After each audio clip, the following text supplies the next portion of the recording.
Film dibuka dengan memperlihatkan pria berumur 30 tahunan bernama Lee Mon-ki. Keseharian Lee Mon-ki sangat membosankan, hanya diisi bekerja dan pulang ke rumah setelah itu. Nyatanya di umur yang tua ini, Lee Mon-ki masih menjadi perjaka tua. Di suatu malam, tiba-tiba Lee Mon-ki ditabrak oleh mobil. Dia langsung dilarikan ke rumah sakit. Untungnya nyawa Lee Mon-ki masih bisa diselamatkan. Tapi dokter memberitahu bahwa Lee Mon-ki mengalami amnesia, sehingga Lee Mon-ki lupa tentang siapa dirinya, namanya siapa, dan dia tidak tahu sama sekali tentang kehidupannya. Karena Lee Mon-ki ini merupakan korban dari kecelakaan tadi malam, akhirnya Lee Mon-ki pun dipanggil ke kantor polisi untuk melakukan tanya jawab. Di saat itu tiba-tiba ada seorang wanita yang duduk di samping Lee Mon-ki. Wanita itu tiba-tiba memberitahukan siapa nama Lee Mon-ki, berapa umur Lee Mon-ki, dan Lee Mon-ki tinggal di mana. Tetapi seketika wanita itu tiba-tiba menghilang. Polisi pun mewawancarai Lee Mon-ki. Lee Mon-ki terkaget karena semua yang diberitahukan wanita tadi itu benar, dan dia bertanya-tanya siapa wanita yang ada di sampingku tadi, kenapa dia tiba-tiba menghilang. Akhirnya Lee Mon-ki pun pulang ke rumahnya. Ketika di dalam rumah, Lee Mon-ki semakin terkaget karena tiba-tiba wanita yang tadi ada di sampingnya itu kenapa bisa dia tiba-tiba masuk ke dalam rumahnya. Wanita itu pun memberitahu kalau ternyata dirinya adalah hantu.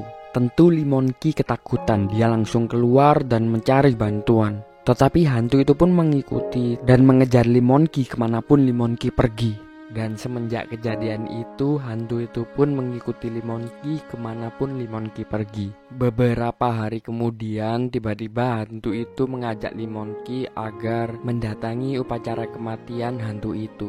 Ternyata hantu ini belum lama meninggalnya. Akhirnya Lee Mon-ki pun pergi ke upacara kematian dari hantu itu. Karena kasihan, akhirnya Lee Mon-ki pun bertanya tentang siapa nama hantu itu, umurnya berapa, dan apa alasan dia mendekati Lee Mon-ki tiba-tiba.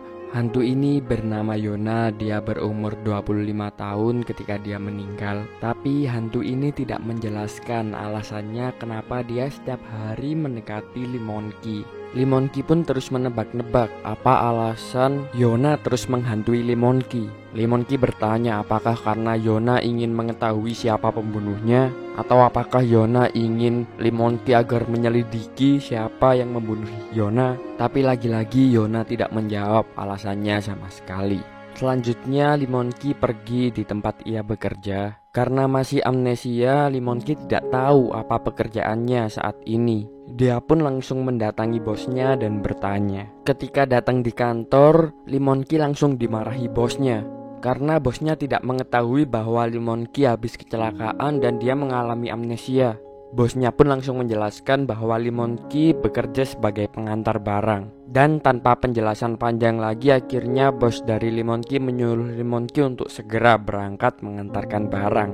Yona ketika Lee Mon-ki sedang mengantarkan barang tidak meninggalkannya. Yona selalu ikut di belakang Lee Mon-ki. Dan semenjak hari itu akhirnya Lee Mon-ki dan Yona pun terus bersama ketika mengantarkan barang. Sampai di suatu hari ketika Lee Mon-ki sedang bekerja mengantarkan barang, Yona yang terus mengganggu Lee Mon-ki ketika Lee Mon-ki sedang menyetir. Lee Mon-ki menjadi tidak fokus dan dia hampir saja kecelakaan. Karena mengalami kejadian yang sama sebelumnya, tiba-tiba Lee Mon-ki teringat sesuatu. Lee Mon-ki teringat bahwa malam sebelumnya terjadi kecelakaan yang menyebabkan dia amnesia. Dia mengunjungi suatu rumah. Lee Mon-ki pun langsung ke rumah itu dan dia terkaget karena rumah itu ternyata sudah ada garis polisi yang mengitari rumah itu. Lee Mon-ki pun segera masuk ke dalam dan dia mengingat sesuatu yang semakin mengejutkannya. Ingatan itu adalah ingatan ketika Yona tertusuk oleh seseorang. Dari situ pun akhirnya Lee Mon-ki menyadari kenapa Yona terus mengikutinya. Lalu akhirnya pun Yona bilang kepada Lee Mon-ki bahwa Lee Mon-ki lah yang mengetahui siapa pembunuh dari Yona ini. Tanpa berlama-lama Lee Mon-ki pun langsung pergi ke polisi untuk melaporkan tentang apa yang disaksikannya. Tetapi ketika dia melapor, polisi itu tidak menerima laporan dari Lee Mon-ki. karena kesaksian Limonki ini tidak lengkap. Karena nyatanya memang Limonki ini masih belum tahu siapa yang membunuh Yona. Karena itu akhirnya polisinya pun menyuruh Limonki untuk pulang dulu dan kembali ketika ingatan dari Limonki sudah kembali sepenuhnya. Karena nyatanya memang Limonki ini masih belum tahu siapa yang membunuh Yona. Karena itu akhirnya polisinya pun menyuruh Limonki untuk pulang dulu dan kembali ketika ingatan dari Limonki sudah kembali sepenuhnya.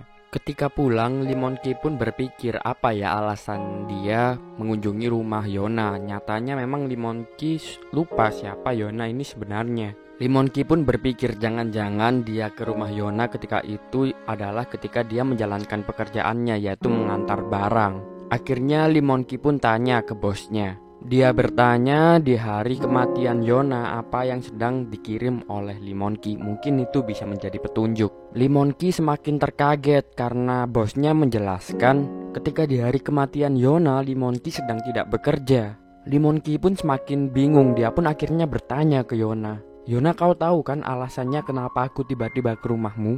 Yona pun tidak menjawab karena Yona ingin supaya Limonki bisa mengingat sendiri alasannya pergi ke rumah Yona.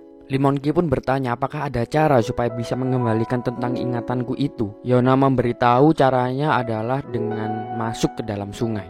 Tentu Limonki menolak karena memangnya tidak ada cara lain.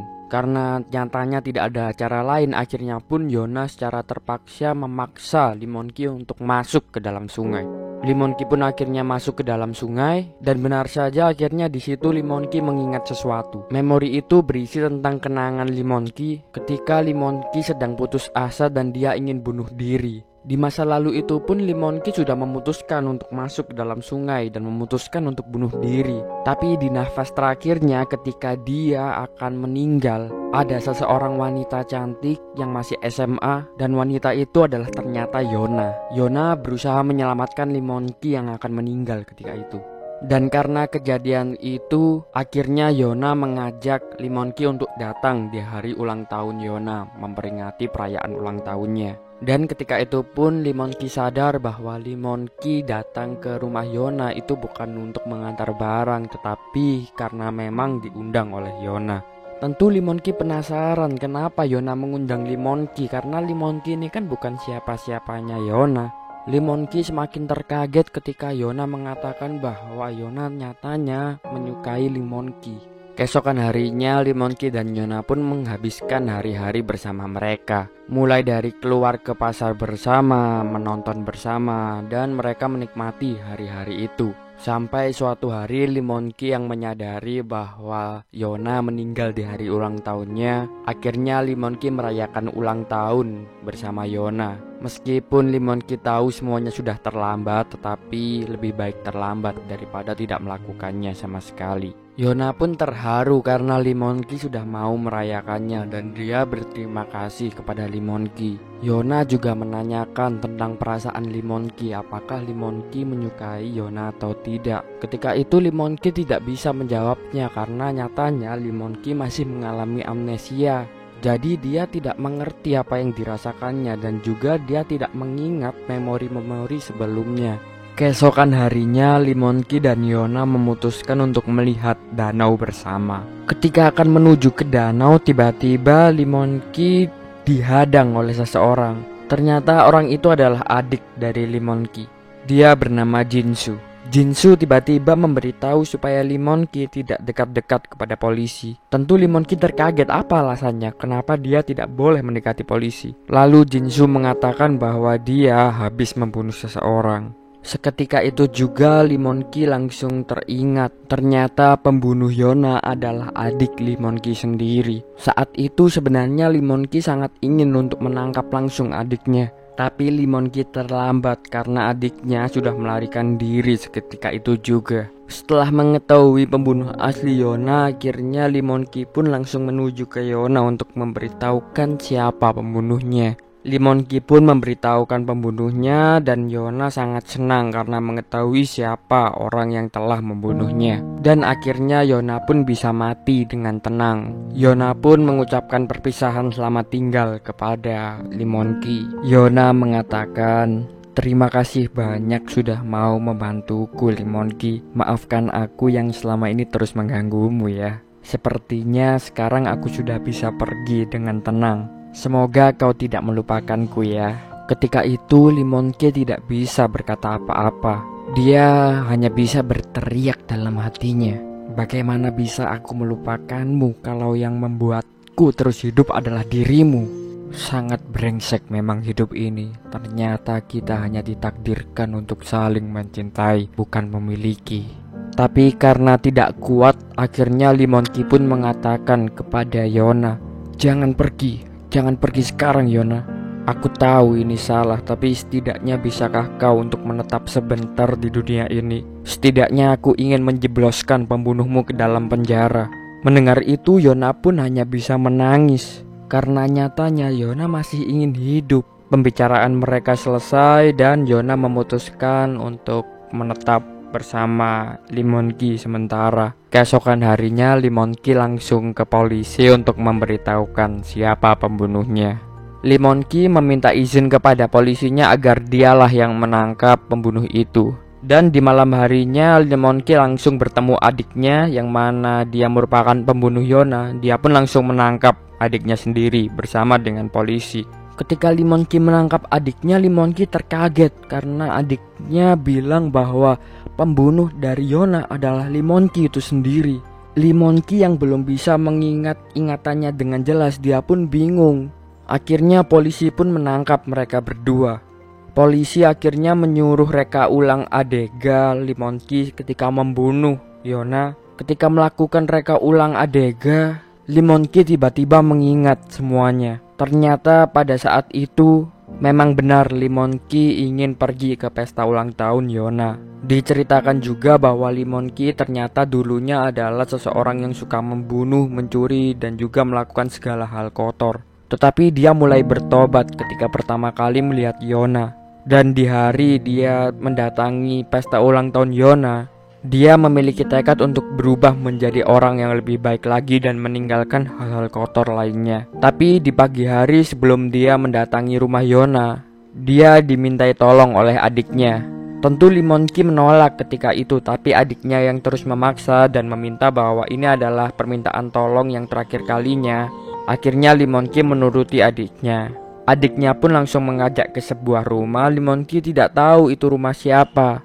Ternyata ketika itu adik Limonki berniat untuk mencuri. Limonki terus menyadarkannya karena Limonki ketika itu ingin merubah dirinya lebih baik lagi. Dan dia jangan lakukan itu adikku. Sampai adiknya ketahuan oleh pemilik rumah.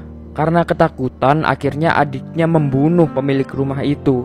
Dan ternyata pemilik rumah itu adalah Yona. Tentu Limonki merasa kaget dan dia juga ketakutan. Akhirnya Limonki pun kabur dari rumah itu. Dan dia tertabrak di malam itu, lalu mengalami amnesia. Mengingat itu semua, akhirnya Limonki memberitahukan kepada polisi bahwa yang membunuh Yona bukan dia tapi adiknya. Tapi karena tidak ada saksi mata lain, akhirnya polisi tidak mempercayai kesaksian Limonki. Dan akhirnya mereka berdua pun dipenjara. Ketika di penjara, Limonki teringat akan semuanya, kenangan semua tentang Yona. Ternyata Limonki juga sudah menyukai Yona sejak pertama kali mereka bertemu di sungai ketika itu. Dan dia sungguh menyesal atas semua yang terjadi. Kenapa Yona bisa meninggal, kenapa adiknya bisa membunuh Yona. Bahkan sekarang dia masuk penjara dan filmnya pun habis. Ending yang sangat membangsatkan memang film satu ini. Dan juga penulis skenarionya sangat sakit jiwa karena membuat ending yang membuat kita mengalami sakit mental. Tapi apa boleh buat, jangan lupa saksikan konten selanjutnya.